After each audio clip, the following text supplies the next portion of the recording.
Meanwhile, in India, howdy. I'm Jeff Goldsmith, senior editor for Creative Screenwriting Magazine, and that's what's so great about today's movie, is it really feels like you're taking a break from your life, and suddenly it's all about Meanwhile in India, and you're just taking a break. You're getting outside of the normal stories that you expose yourself to at the cinemas. And of course, I'm talking about Slumdog Millionaire. We're ecstatic to have with us today screenwriter Simon Beaufoy. He's a great writer, and him and Danny Boyle have together made such a fascinating, intriguing, and just well-told tale that I'm really excited to have it in the screening series. It's one of those films that I don't know how long it's going to play in your local cinema, but I certainly hope that you make the effort to go out and see it while it's there, because it's definitely not to be missed. Of course, don't forget to look for the latest issue of Creative Screenwriting Magazine on newsstands now in Barnes & Noble and Borders bookshops in the United States, Canada, the UK, and Western Europe. Or you could check www.creativescreenwriting.com to read what's in our latest issue. You could also buy a subscription there and use the discount coupon code CSPodcast to save yourself 10% off the price of a subscription. You could use that podcast coupon code anywhere in our store, actually. And that's not a secret anymore, is it? But now, without further ado, let's jump right onto the stage of our packed screening for Slumdog Millionaire right after I introduce screenwriter Simon Beaufoy. As is our tradition, I'm presenting you with the November-December issue of Creative Screenwriting Magazine. You, sir, are page 16. Oh, how exciting. Thank you very much. Good Peter picture. Morgan's on the front cover. Yes, good old Frost Nixon. Gotta love it. We're going to start moderated, then we're going to open it up to the crowd. I'm going to start where we always do with breaking end stories.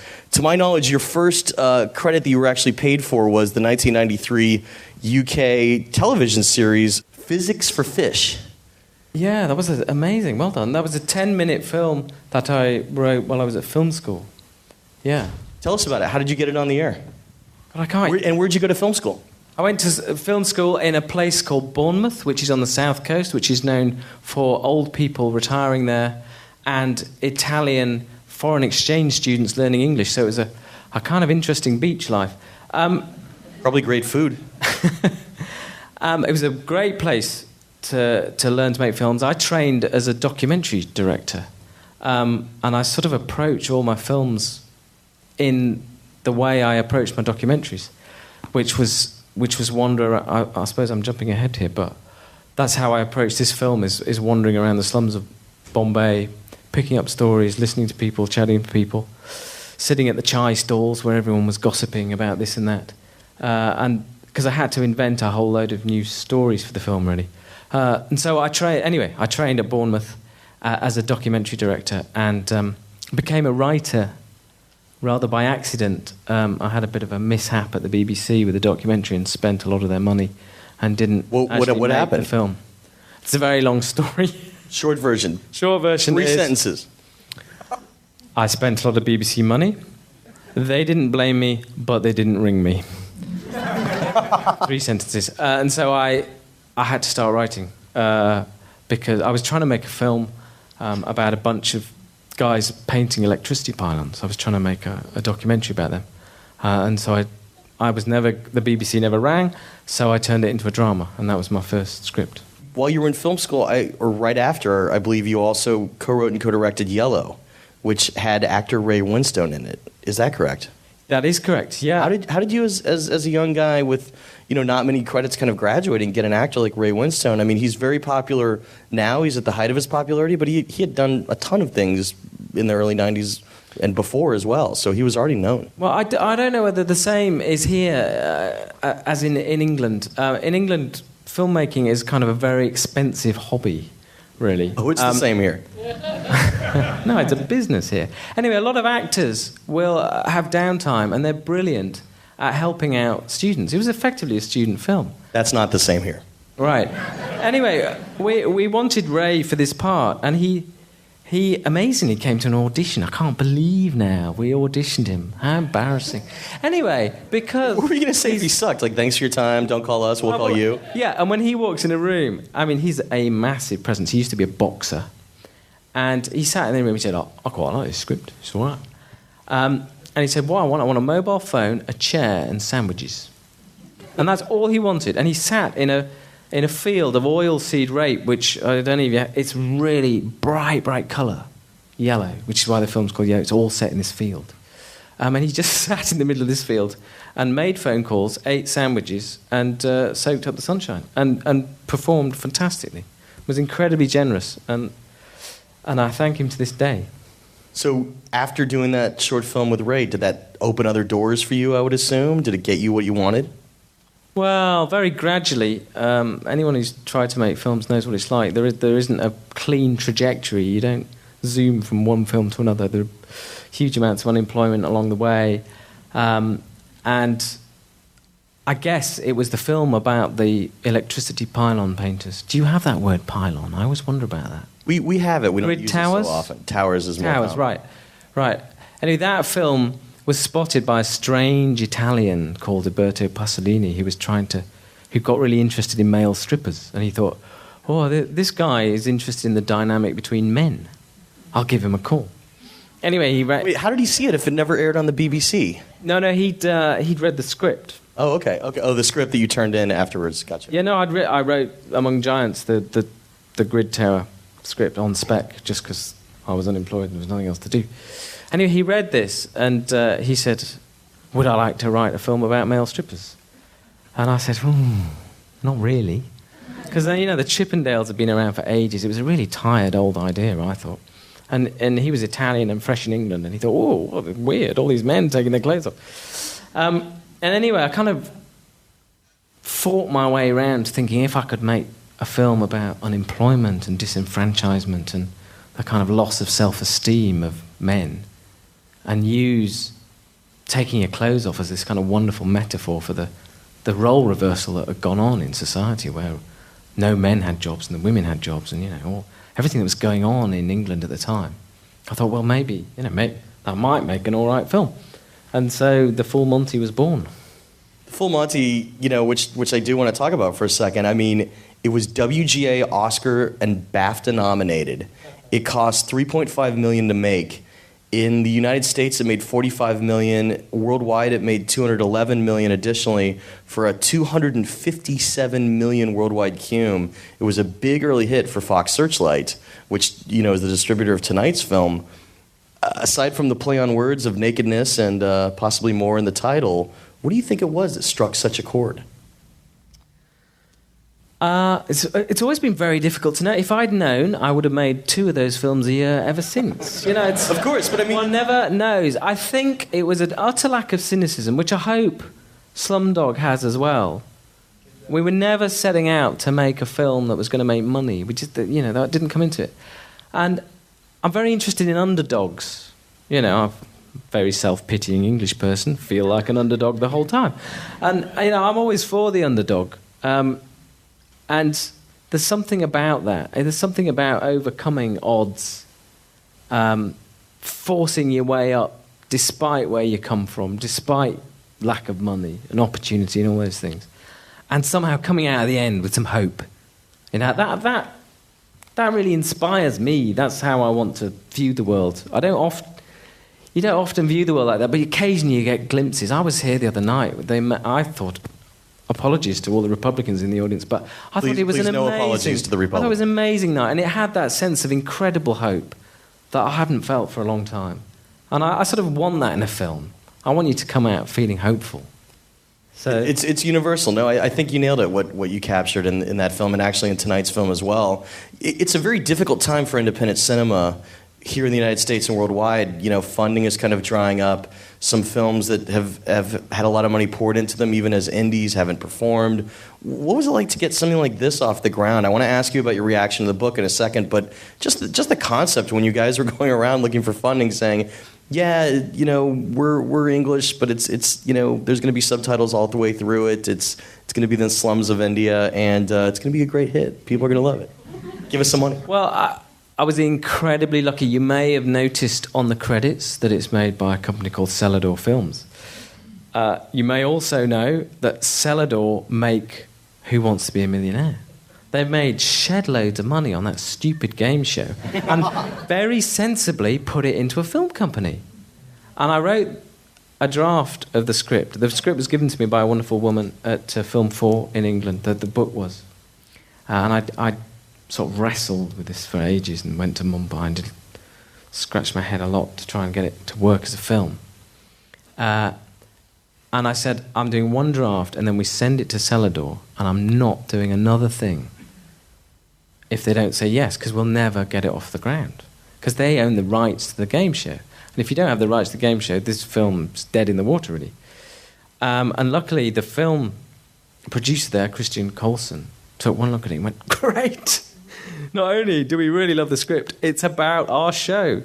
And I don't know if he knows to this day that it's not really about how wonderful that game show is and how wonderful it is to make lots of money. It's about something else. But it was the perfect fit, and we were incredibly lucky because they are a wealthy enough film company to bankroll development. So very few people had to be involved, which is, of course, as any writers in the audience know, the perfect thing. You don't want loads and loads of people coming in with their opinions. So it's just me, Danny, and Christian working on the script.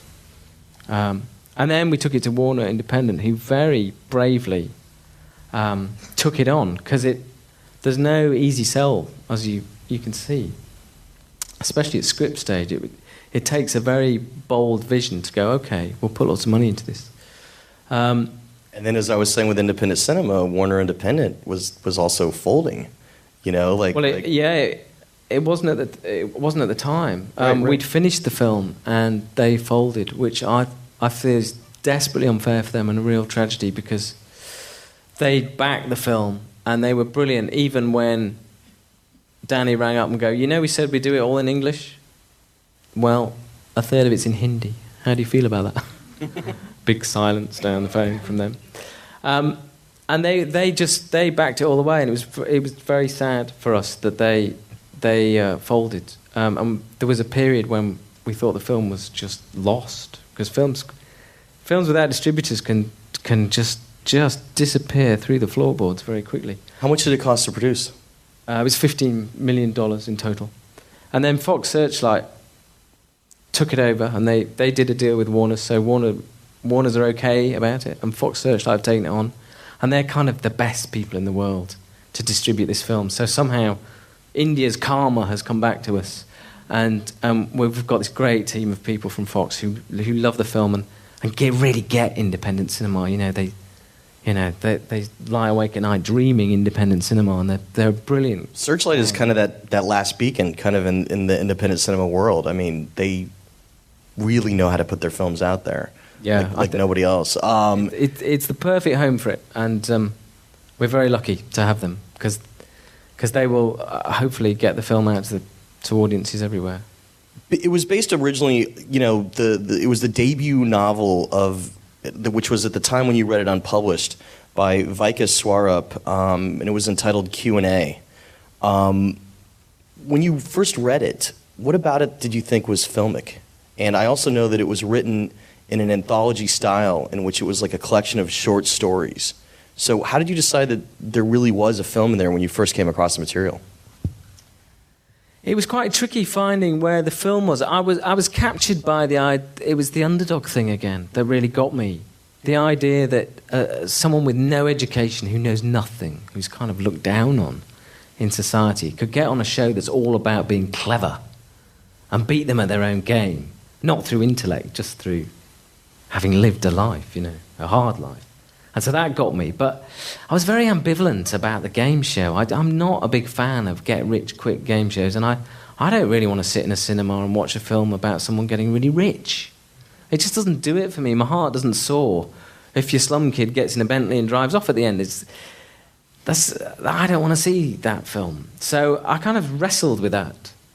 I loved that. I loved the concept of it, but I had problems with the game show. So I went to India. I went to Bombay and was just absolutely blown away by that city. I don't know if any of you've been there, but it's the most extraordinary. It must be like New York was in the 1890s, or London was in Victorian times when Dickens was writing.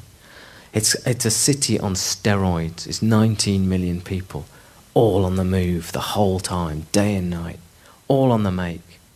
And the extremes of wealth, the extremes of poverty all crushed together, are just extraordinary. And it's kind of rapaciously developing. It's a kind of capitalist monster in a way that is about to eat itself, I suspect. It's going to hit trouble really shortly. But when you get that speed of development in any city, like London in the 19th century or New York, you get a lot of casualties. You can't move at that speed without brutalising a lot of people. And to me, when I went there, I just thought, God, I'm in. I've got to make a film about this. It's a stunning place. So you started piecing together. How many of the 12 stories would you say that you used, or did you use? Well, not all of them. I used some of bits, but what I decided, or rather, it was kind of in this hippie-like way that India is. It was kind of decided for me. I thought the only thing that can override this winning a game show, the money imperative of the book, is a love story, because you get to India and you see Bollywood cinema and it's all about love. It's very romantic, passionate love. And it's no accident that all Bollywood cinema is about that. It's because it's that kind of a place.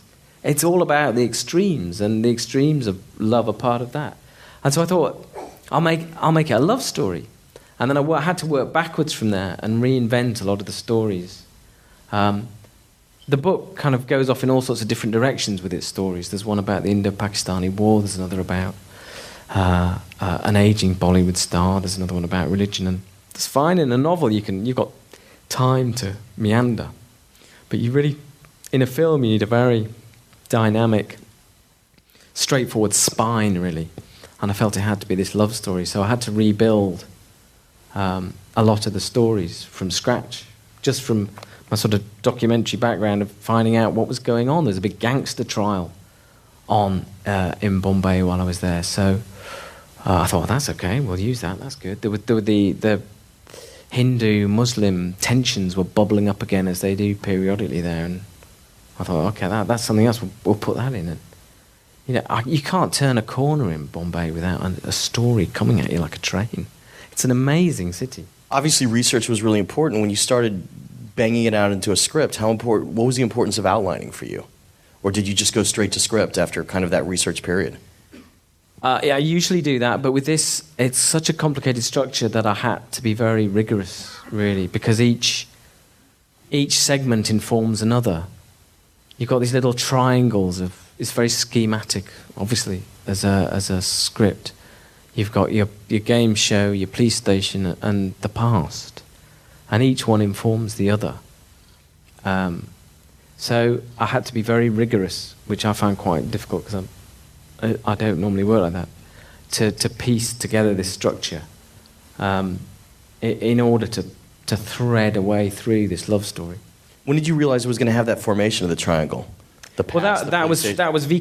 That was Vikas, okay. Yeah, that's what I took from it. I took that triangular structure and the boy on the game show getting arrested. That was the kernel, and then I kind of invented a love story to surround all that with, really. When did you decide to change the title to Slumdog Millionaire, which I think is a great title? When did the title change come about? Well, I knew right from the start that Q&A wasn't the right title for it. It's a Sidney Lumet film, I believe, from the 90s, right?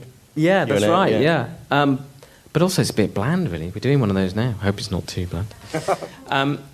And I was wandering around the slums, and all over the slums, you've probably been to these places, there are these packs of dogs, which are very scary dogs. They're kind of rabies on legs type things. And they're kind of doze in the sunshine. And you step very gingerly over them down these narrow alleys. And you think, oh, if I tread on that, I'm in real trouble. So you worm your way very carefully around them. And you think they're asleep, but actually, a tiny bit their eyes open, and they're watching. I thought, oh, that's good. So, because a dog is like it's a deep insult in Hindi to call someone a dog. It's like the lowest form of life, really. But actually, these dogs who apparently are asleep, apparently unaware of what's going on, were actually right on the money. They knew exactly where everyone was, and they had an eye open. I thought that's a kind of a good metaphor for Jamal, who apparently knows nothing, but actually somehow is aware of everything. We were speaking a second ago about the nature of the city and how it reminds you of London, and Dickens. The movie itself has a very Dickensian arc for a while, especially with the young orphans and, even their leader being a very evil Fagin character. How did you know how long to spend in the movie with that? Because, it was very brutal with blinding the young child, because he gets more money that way as a blind singer. Talk about that section for a second. Well, I suppose Dickens wrote like that because that's what he saw, a kind of hyper-real city doing what Bombay is doing at the moment, which is moving forward so fast that you've got these extremes opening up. You've got extremes of wealth, extremes of poverty living right next to each other. One of the scenes in the film where you have these great piers go over the rubbish dumps where you got a toilet at the end was just a location I just found, and I thought it was quite. And I said, "What's that? What's the airfield?" And they said, "Oh, that's the private airfield where all the film stars come in every morning to do their bit on the set." And I just thought that was an amazing. It kind of summed the place up to me. That unlike in the film where you've got an enclosed toilet, out there they've got 3 walls and an open wall facing the airfield. So they sit there every morning doing their business, watching the stars come in. And I thought it's a fantastic metaphor. They're like watching cinema. And it struck me as the perfect metaphor for the wealth and the poverty, the extraordinary differences in the city. And somehow, all these things fed into the script, and it really shouldn't work. If you sat in a screenwriting class and said, okay, we're going to put torture, comedy, toilet humour, we're going to throw it all into a film and then structure it in a way that no one knows where the hell they are at any one time.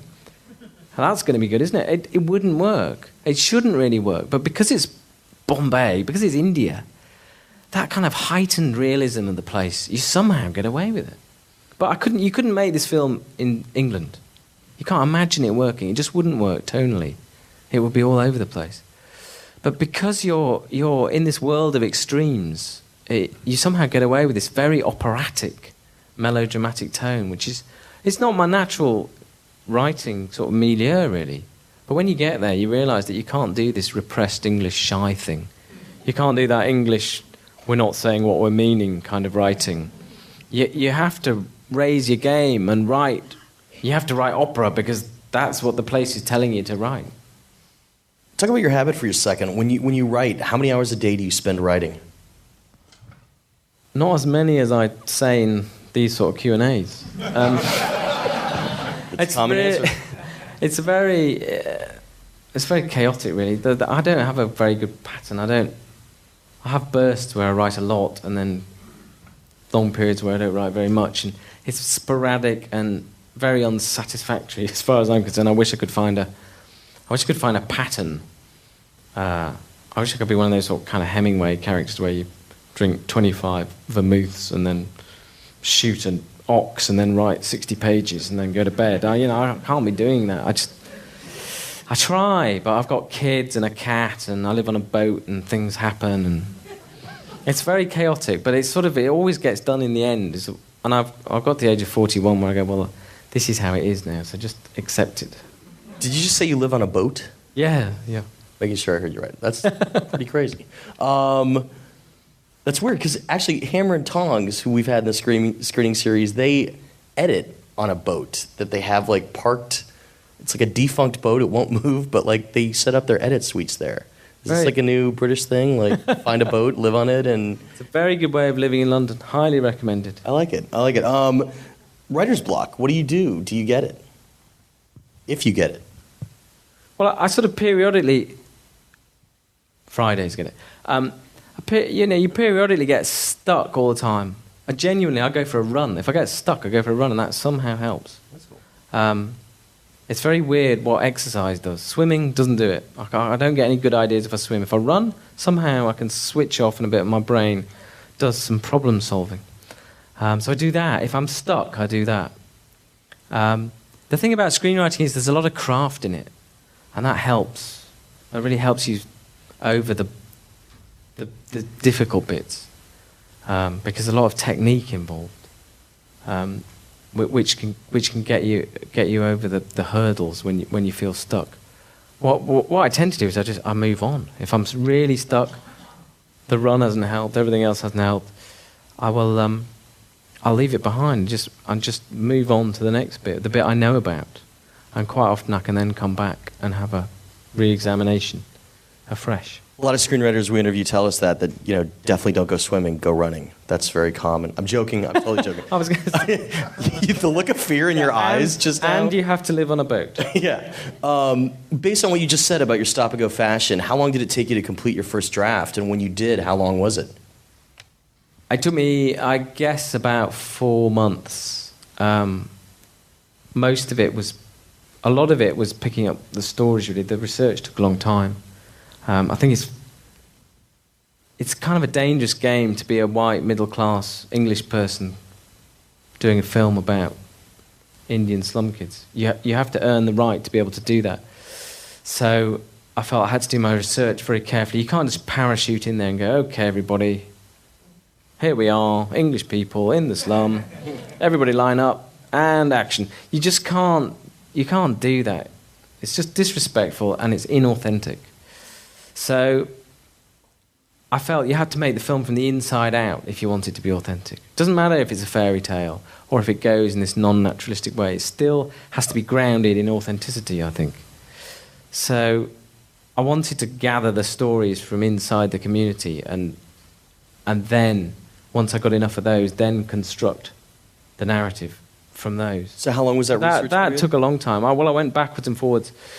I did 3 big trips to Bombay to get all the stories together. And how long were you there on each trip? 2 or 3 weeks each time. 2 or 3 weeks, Yeah. and then you had an outlining period because the structure, as you said, is really complicated. How long would you say the outlining period is? I'm just trying to lay a timeline. Well, I kept swapping. I Sure. wrote it all out on cards, and I kept swapping them around. But I use guess note what I cards, did you is use note cards. a steady week of laying all these cards out on the floor and shifting them around. Okay. Because at one stage I felt it's just too much of a coincidence to have the stories happening in chronological order. Because you probably spotted that's a kind of flaw in the structure, that he goes from a 7-year-old child all the way up through as the game show develops. But I tried swapping those around and it just became too confusing. It's already quite a challenge structurally, I think, to watch. So I had to put those in chronological order. But there was a lot of experimenting before I started writing. And the actual writing was quite quick. It was the research and the planning of the structure that took the time. So how long was the actual writing then? I can't really remember. Probably about 2 months, I guess. Oh, wow, that's really fast. That's really fast. There's very short scenes. They're really punctuated. They go really fast. Everything you need is self-contained. Was that always your style for this film, to have these scenes that are just pretty darn short? They move. But you have to be really disciplined because once you're locked into this structure, it inevitably means if you write one scene, you're really writing 3 scenes because you just have to write the other 2 to explain it, because you're locked into this pattern. So I knew they had to be very discreet, give a lot of information, a lot of emotional energy in the shortest possible space of time. Otherwise, you'd have an endless script, really. So it was a big discipline to squeeze it all down, and it still came out the longest script I've ever written. I'm normally quite short. I normally come out about 100 pages, but this was 120 pages, just because of the way, the scheme of it, really. Both the young versions of Salim and Jamal, the actors, they were real slum kids, weren't they? That Yeah. are now in school. Talk about that for a second, because I find it fascinating. Their performances were great. Yeah, well, as I said earlier, we originally wanted to make the film in English because we felt we were taking quite a few risks as it was. And we tried to find Indian children who spoke English age 7. And they, by the very nature of that, it means if you can speak English and you're Indian and age 7, it means you're very educated, very middle class, come from a very wealthy background. And they just don't look like slum kids. They look completely different. The slum kids are these little wiry streaks of lightning. And so we quickly realised that we had to have some Hindi kids, and if you're going to have Hindi kids, let's get the real thing. Let's get people who live in the slums. And that's how that came about. And instead of just throwing some money at them for the film, the producer very cleverly has paid for their schooling up until the age of 16. And if they make it to 16, if they're still in school when they're 16, they get a nice chunk of money, but they have to stay in school to 16 because that is the way out for those guys. That's awesome. Danny Boyle's involvement. I mean, he's an amazing director. He's really at the top of his game, as this film shows. What was it like to get notes from Danny Boyle before you guys were shooting? He's very, very respectful of the script, and I'm sure you have writers up here saying that all the time. But he genuinely is. If it says 7-year-old dangles another 7-year-old off a moving train with a rope, that's what they shoot. And yeah, I get lots of panicky calls from the producer going, does the train have to be moving? And Danny will go, look, that's what it says here. It says in the script. He's really, really protective of the script. And I think it's that solidity he feels once the script is right that allows him to do his extraordinary kinetic thing, his flights of fancy that he goes off on. So did he have any notes for you? Were there any big notes you remember kind of after he read an early draft? Of course he had notes, yeah. I'm just trying to think of specific ones. I suppose one of the things is very Danny Boyle that kind of encapsulates him. He said, I know how we'll do this transition from them being young to old, because I had them falling off the train. He said, I know. They'll fall off the train, they'll roll down the hill, and when they get to the bottom, they'll be 14. I went, that is never going to work. And it didn't occur to him for a minute that isn't going to work. He's so bold like that. He'll always take the risky decision. I was going to say, your transitions in this film are all excellent. I mean, I was going to talk about that one, actually, because I was amazed by it. How important are transitions to you on the page when you're writing? Some of it's in the editing, some of it's in the direction, some of it's in the writing. What we were very keen on, and again, that was one of Danny's notes, both of us were not really keen on sort of flashback films. Film is a very forward-looking medium. It's all about action, and action goes forward, not backwards. And you can get very trapped in films that look backwards all the time. So we needed a great fluidity to move backwards and forwards in time, so it didn't feel like flashbacks. So you didn't go back in sepia and put a caption up saying 10 years earlier. Because all those things really they just kind of put the brakes on a film. So those we worked quite hard on the transitions to make things flow as seamlessly as possible. And you get so far into that, you kind of, without being patronising, you kind of educate an audience into the way you're working, so that when Latika rings up on the phone at the end, on the last question, and goes, my name is Latika, you can cut straight to a picture from right at the beginning of the film where she's a 7-year-old. And so you have the voiceover going, my name is Latika, over a picture of a 7-year-old. And you don't bat an eyelid. You're very fluid as a viewer, and you just, you get it, because it's a film about memory, really. Were you on set during production? I know they shot on HD sometimes when they were in the slums to just really get in there without much of a crew. Were you on set at all, doing any rewrites? Yeah, no, I wasn't doing any rewrites, because, again, Danny's, he wants it set in stone, and that gives him that foundation to fly, But yes, I was on set, not for the whole time, but he's a very inclusive director, so I was there for the casting, I was there during shooting, I was there at every single edit. I was there in the final sound mix. Now, as a writer, I have never been to a final sound mix. Why would I? Except that you've got an incredibly inclusive director who wants to know what you think. And it's a great privilege to work with someone as collaborative as that, who really cares about what the writer thinks about the sound mix. I mean, that's extraordinary, really. He's an amazing director. It's one thing on the page to write, we're going to shoot at the Taj Mahal. It's another thing to go do it. How difficult was that to pull off? It was very difficult. It's not really on to film at one of the 7 wonders of the world. They had to leave early, is the polite way of putting it, and then send a second unit back posing as a German documentary crew to finish off the shoot. It was a very difficult bit of the jigsaw. That, I mean, India's a very, very, it's an amazing country, and you can kind of film anything, but it's fraught with complications. Just a few questions about the narrative itself, then we're going to open it up to the crowd. The love between Jamal, you can drop that. The love between Jamal and Latika is, it's very fairy tale oriented. Was there a decision that you were kind of making about like how long to show that love forming when they were children? Do you know what I mean? Were there more scenes that were cut out that kind of showed their friendship continuing before they were separated? The love story was very... I gave myself a real problem. I thought, oh, clever me, I'm going to do a love story. And then I suddenly realised that I'd trapped myself in a very intricate problem, in that you can only see what Jamal sees because he's telling you the story. So you can only see it from his point of view. And if he doesn't see it, we can't see it. And the whole film is about searching for an absent person. So suddenly you're writing a love story from only one side of the equation. So that gave me a really big problem, because if it's a love story, you really want, you want two people, not one.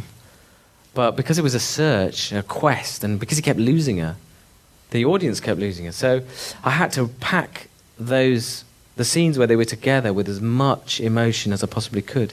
And again, being India, being in this kind of heightened world, you can write in a sort of an operatic way that means those scenes kind of really work at full volume in a way that I wouldn't dare do in England, really. It definitely worked. I mean, again, a little later, once they cut her face, even before that, she said, "I'm going to be out of here soon." Well, why do you think the mob boss would kind of keep her around, with all these other young, beautiful women that he seems to collect after her face was cut? Just out of sheer curiosity. I loved your movie. Don't take the question in any way wrong. Out of sheer spite. It was one of his possessions. He didn't like it wandering off. Great. That works for him, I think. I absolutely love the sequence where the host writes the wrong answer in the mirror, to kind of throw him, and then Jamal uses the 50-50 to eliminate two of the wrong answers. Talk about the construction of that. Was that out of the book, or was that kind of something of yours as a trick that came along? That was a combination of me and Danny. I decided that Anil Kapoor, Prem, the host, would feed him the wrong answer because he just couldn't bear the thought of this upstart winning and kind of being on a level with him. So I thought, I know, he'll tell him the wrong answer in the toilet. And Danny, being the fantastic director he is, thought, let's not do it with telling. Let's show it. And it was his idea to put the bee in the steam on the mirror. Which great. Was another of his strokes of genius, really. As you said earlier, you didn't want the movie to be about the pursuit of money, and for Jamal it really isn't, but for Salim it kind of is. Let's talk about that concept of him dumping all the money in the bathtub at the end when he knows he's going to get ready for a big shootout, because I kind of like that too. Yeah, I can't even remember how I thought that up. I don't know why he'd be in a bath. It seems a very odd decision to make now I look back on it. But it was my subliminal message about the game show is that the only person who gets rich on this game show ends up dead in the bath, surrounded by money. I kind of wanted to send a subliminal message that winning millions of rupees on this game show is not the way to be happy. Was there ever a version where Jamal loses, but he still gets Latika? Yeah, we toyed with that idea. We toyed a lot with the idea. And we sort of sidestep whether he even gets the money. He sort of turns up with a check at the end, but you don't see him at the train station with lots of money in his pockets or anything. We just weren't, we weren't really interested in the money. He wasn't on the show for the money, and to us that was really important. But of course, obviously he won it, so somewhere there's a happy ending. Last question before we turn it over to the crowd. They discussed how tough it was to get on the show. Was there ever a sequence of showing how Jamal wound up with the coveted spot of being in the hot seat on this Who Wants to Be a Millionaire in India? Yeah, there's still some clues in there. When he's in the call centre, and they're all trying to dial in, he says, "Oh, you have to." You have to do it when they say the word if. When they say the word if, and because it was, I can't remember the guy's name who put the system in. Anjum in technical put the system in. So the assumption is that he knows how to get on the game show because he knows to dial early. So that was never a scene that you shot? No. Okay. What was your toughest scene? What was the toughest scene for you to write? The one that kind of kept haunting you, that you kept coming back to again and again? I think it was the kitchen scene, and indeed they had to reshoot that scene, not because anyone was doing it badly. It was just very, very difficult. Talk about the problem. I beg your pardon. The kitchen scene is when Jamal and Latika meet for the first time when they're old, and it's too late. I found it a very difficult scene to write because she has to know it's too late for them to get back together, but she still has to be incredibly happy to see him, and that combination was very tricky. And at the same time, you still got a weird technique. Every time you write one of these little segments, you still have the overriding need to bury a question in the narrative somewhere, so it applies to the game show and keeps the story moving forward and has a kind of massive emotional impact. So all those little segments were kind of very heavily charged, and they were quite hard to write just because you have to cram a lot into a very short space. What do you think fixed it for your rewrite, reshoot? What was the fix that changed from the first iteration? We made it more emotional. Actually, that's how we got over it. It was a bit English first time round. There was a lot of staring at each other and a tear dripping down their face. And this time they really grab each other like, my God, I found you. It's great. It worked. It's a great film. We're going to take some questions from the crowd. Right there, you, sir, in the third row. Could you talk more about the chain of rights with the book? I mean, as you said before, the BBC 4 already owned the book, and then someone there... It was Film 4. A woman at Film 4 called Tessa Ross sent me the book in manuscript form, said, look, this is really fascinating, but it's basically a set of short stories, really, and I don't know how you make it a film. And that got me intrigued, I suppose. That's how it started. Another question. Right there, you, ma'am, on the aisle in the blue. Great question. In a lot of Bollywood films, they seem to end right before the kiss because kissing is kind of a problem to a lot of what I've read. I'm not an expert. I've seen a few. Did you have to change that for the Indian release of this film? Yeah, it's a very interesting question. We're just about to dub the film for an Indian audience, and I think you can get away with a very chaste kiss at the end. I think. Kind of the cinema has moved on, so that is just on the edge of acceptability. Whether we'll have to shave a few frames off it so they don't quite clinch, I'm not sure. But you're absolutely right. It's kind of a very delicate issue, that, really, and we wouldn't want to get the wrong side of that. But you even wrote it to adhere to the Bollywood ending because he first kisses the scar on her face, and then right as their lips meet, it's like freeze frame. So it seems like you're already on the cusp of that. When did the concept of the music video ending for the final credits come about? Well, if you're writing a film in India, you just can't not have a song and dance. So was that in the script? Was that in the script? Yeah. Brilliant. Originally, it had quite an interesting journey, that bit. Originally, the ending of the film was the song and dance, so it moved from a kiss into the song and dance, and then the film ended.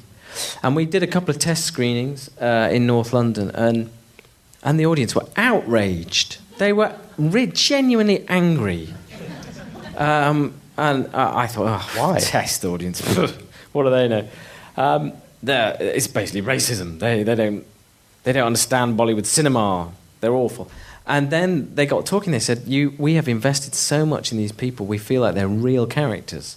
And then you just give us a song and dance and tell us it's a movie? That's an outrage. You can't do that. And I thought it was an incredibly good response and a really interesting response. And so we ended with the kiss. We had to go back and reshoot the kiss because we didn't actually have that. We had a kiss on the cheek but not on the lips. So we didn't really have an ending if we took the dance away.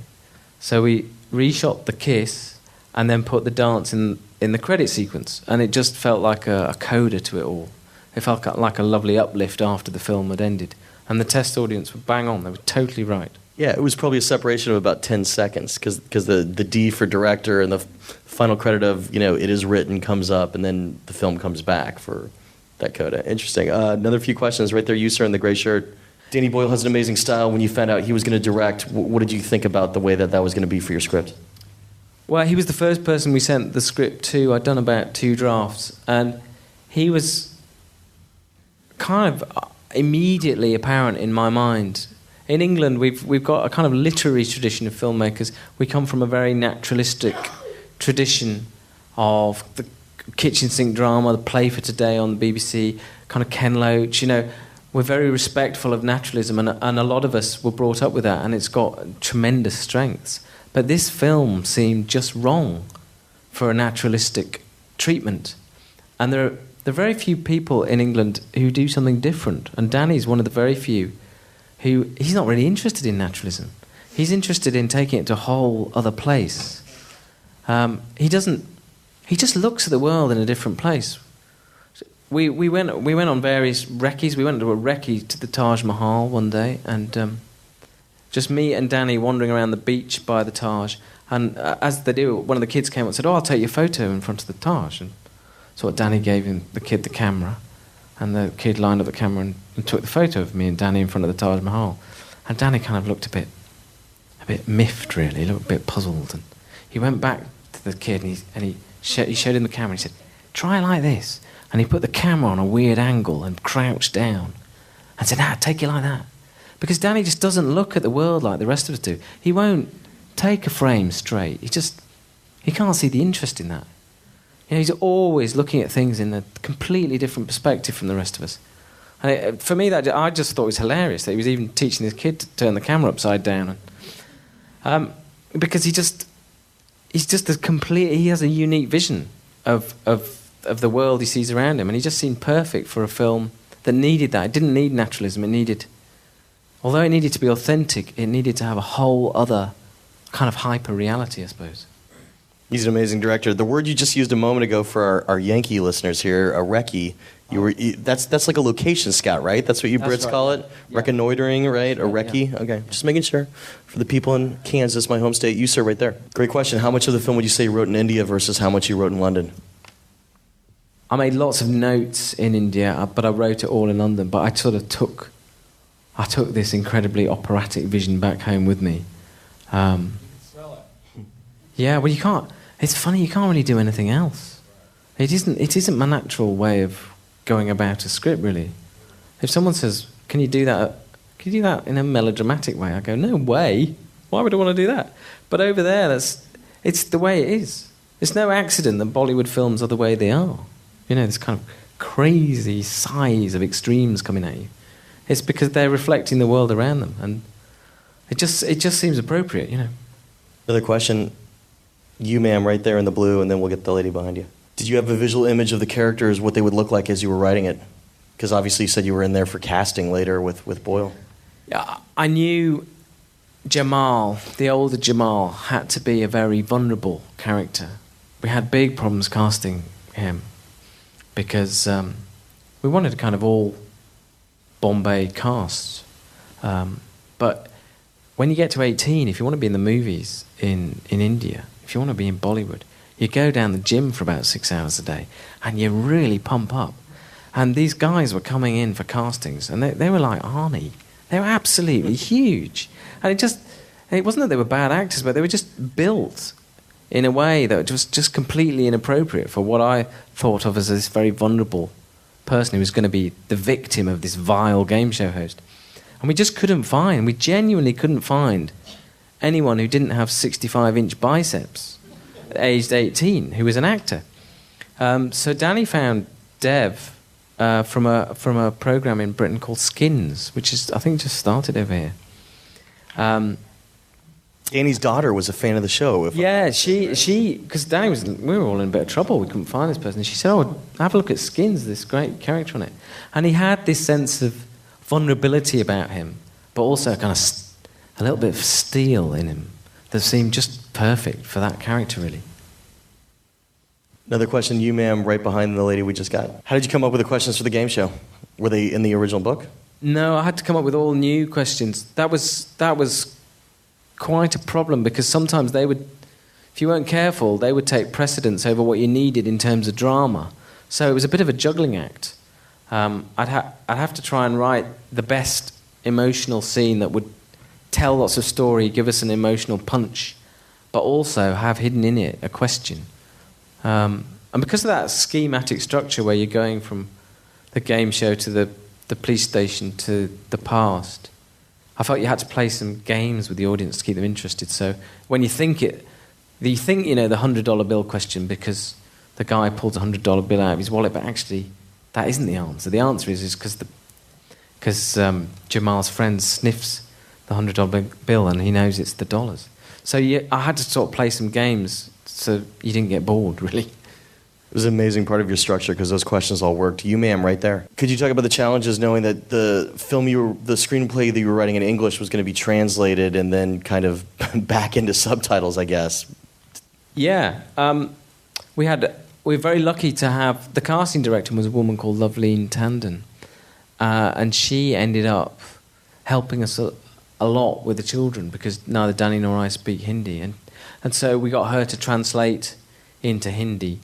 And then the children would do kind of their version of it. We didn't want them to do it word for word because that's kind of a killer if you're stopping children acting. To say, no, don't say like that. Say this word. You kind of lose them as actors. So they would say their version of the script. And then Loveleen would come back to me and translate it literally and say, they said this instead. Is that all right? And I go, oh, that's a bit different. And then I would translate it into a slightly different version from the literal translation, which would then still make sense to the film. So it had a funny journey backwards and forwards from English to Hindi, back to English again. Was she the person that also got the co-directing credit? Yeah, because she was helping Danny direct the kids. Okay. The Hindi kids. Yeah, no, I thought that was interesting. Another question. Question was regards to the adult brother of Salim. Where did you guys find him? Madhur Mittal. Yeah, he's a kind of up-and-coming... He's not a film star, but he's in the movies there. Yeah. Last question for you. What's next? What are you doing next? Are you working on something now? Are you working on something yet? Yeah, I'm just adapting. I've just finished the second draft of an adaptation of an extraordinary book called The Raw Shark Texts, which I don't know if anyone's heard of it. It was on the New York Times bestseller list for a while. I thought... What's the pitch? I thought Q&A wasn't a difficult enough adaptation, so I've chosen a book about conceptual sharks that eat your memory. It's kind of like Memento and Jaws, all wrapped up in one extraordinary... With a little bit of eternal sunshine. Yes, there's a little bit of that going. It is a genuinely extraordinary flight of fancy by a strange English writer who's really a fine artist who woke up one day and wrote one of the most extraordinary books I've ever picked up in my life. So I'm trying to adapt that for the screen, which, as you can imagine, is kind of interesting. I can't wait to see what you do next. You're a really talented writer. Give it up again for Simon Beaufoy. Thank you very much indeed. Thanks. And that's how the Q&A went down. Special thanks again to screenwriter Simon Beaufoy for coming down and spending time with us to discuss his latest film, Slumdog Millionaire. If you dug this episode of the podcast in general, consider tossing a virtual tip into our PayPal virtual tip jar by visiting www.creativescreenwritingmagazine.blogspot.com and look for the PayPal icon. Your tips are appreciated and definitely help out with equipment, hard drives, and all the other stuff we need to keep this podcast running. Of course, feel free to check out my blog, which I even managed to update on the rare occasion that I have time to do so by visiting www.jeffgoldsmith.blogspot.com. You can also always feel free to drop me a line by emailing me at yo.goldsmith@gmail.com, and I'll do my darndest to get back to you as soon as I can. Of course, don't forget to click that subscribe button in iTunes or your podcatching software because that's how episodes are downloaded automatically every time you click refresh. And if you have a minute, feel free to leave us positive feedback in the iTunes Music Store or at podcastalley.com. I'm Jeff Goldsmith, Senior Editor for Creative Screenwriting Magazine, thanking you again for tuning in and telling you to stay out of trouble. Till next week.